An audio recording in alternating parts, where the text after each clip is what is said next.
பிஸ்மில்லாஹிர் ரஹ்மானிர் ரஹீம். நம்முடைய துவாக்கள் ஏற்கப்படுவதற்கு ஒரு அனுபவபூர்வமான ஒரு அமல்.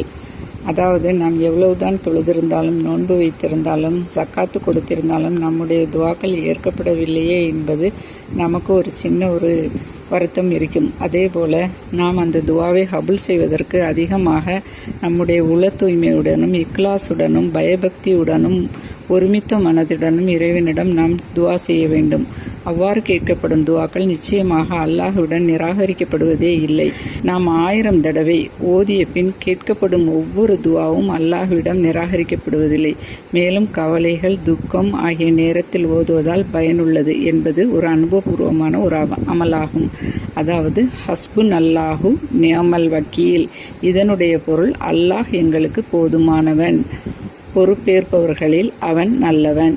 இன்ஷா அல்லாஹ். தலைப்பிடித்திருந்தால் லைக், ஷேர்.